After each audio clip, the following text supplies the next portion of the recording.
Right, as you can see, I'm in my bathroom today. It's not really what I want to be. I want to be out in my shed or in my garden because it's nice weather. But we've got a leak on the toilet. It's one of them jobs that needs fixing, so that's what I'm going to have to do today. So I've got this leak. I will zoom in on it. There you can see it, the main system's leaking. It's not going all over the floor or out like that, but it's leaking into the pan. So, now I'm not a plumber, as I've probably said before, but I think this is something that I can fix without calling somebody out and spending a fortune. It's the mechanism inside there. Right, it looks like this is in two separate parts. I thought we were going to have to buy the whole lot, but I don't think I do. I think I just need to buy the ball cock part because that's the part that's leaking. It's this stem here on this side that is the main infeed for the toilet. So what I'm going to do, I'm going to take a picture of it and I'm going to nip down to the local plumbers merchants and see if they've got that exact model before I take anything off. If they haven't, then obviously I'm going to have to order it and fix it next week.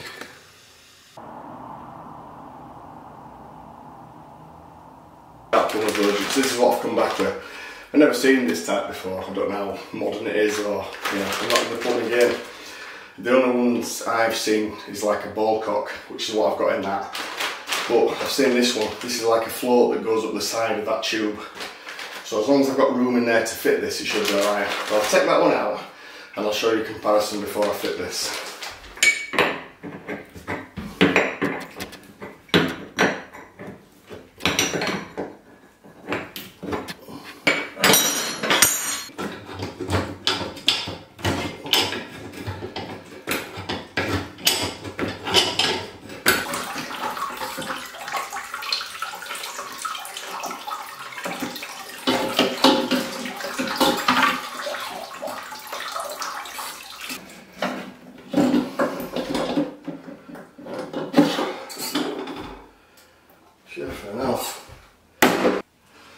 So what I've also done as well, while I'm at it, I've took this ugly brass fitting off there. You know, I've done all this bathroom nice and chrome and white and what have you, and for some reason, in my wisdom, I've put that ugly thing on. So I've just been back down to Plumbers Merchants and bought one of these, a nice chrome fitting. It was only about £3.50. So I've put some more grips on there so that I don't lose the pipe. I've just gripped it on. So I'm going to clean that pipe up for this fitting. More grips are just to stop the pipe falling back in the wall, which would be an absolute disaster. Right, I eventually got this piece in and screwed in. I had to loosen this piece and move it over slightly so I could get this down. But now it's down, there's a little groove at the bottom of that. Anyway, basically top and bottom of it is it fits. And this goes up and down. That's the float valve that makes it work on and off. So I've got all this fixed up underneath, like you need to. And of course I've got the compression fittings to put on there now, which is bang on, look, that it fits. And then I noticed that this is the wrong type of compression fitting. So it's the right one for that side, but it needs a screw that screws up at this side and not down, which is what I've bloody got. So I went back down to the Plumbers Merchant.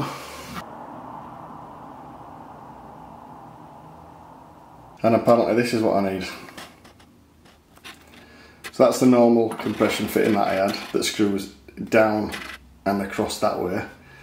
And this is the one I need that screws that way, but this side screws up into the valve that I've just fit on the toilet. Right, I'll fit that now. Take them off now, it's not going to go anywhere.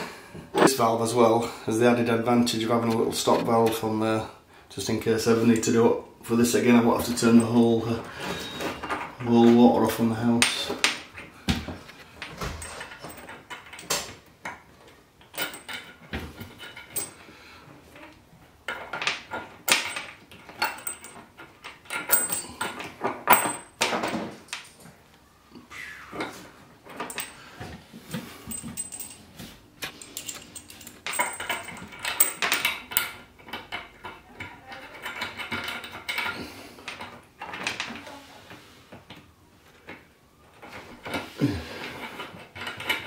It's very tight.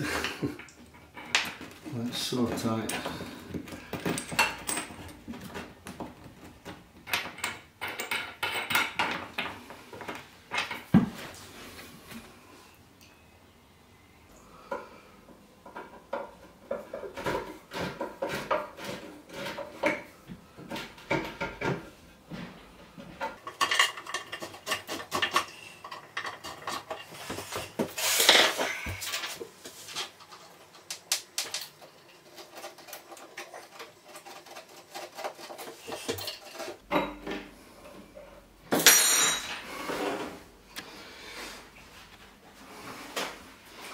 There was a little bit of water there.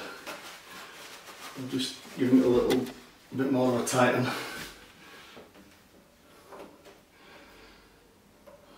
Right, we're good on that seal.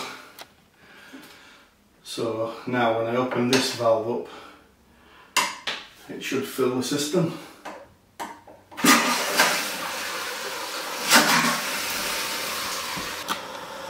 She's working.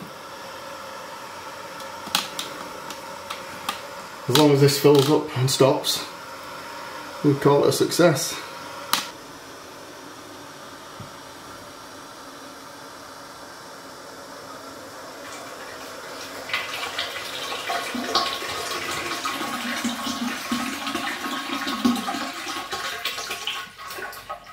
Right, I know what that means. That means I've got that float valve set too high. It was filling up a little bit too much, so I'm just going to drop that valve a little bit. That should be alright.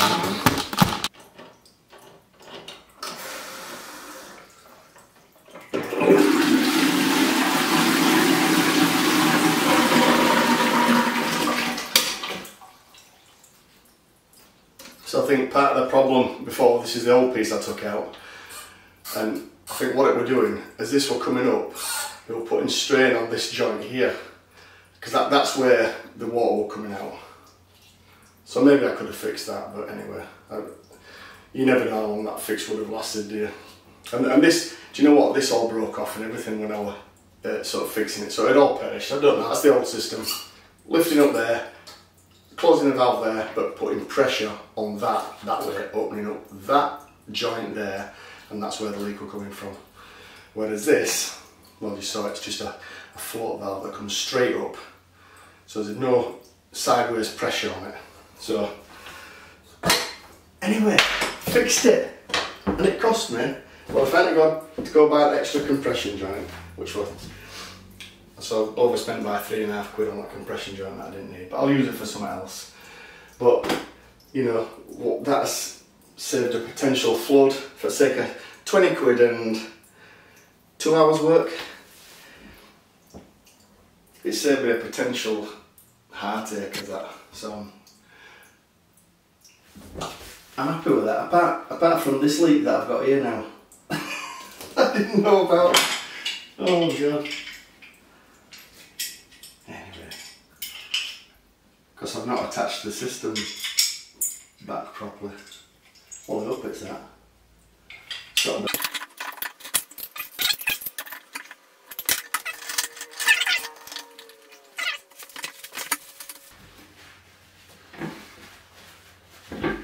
Yeah, we're all good. Chuffed to bits with that.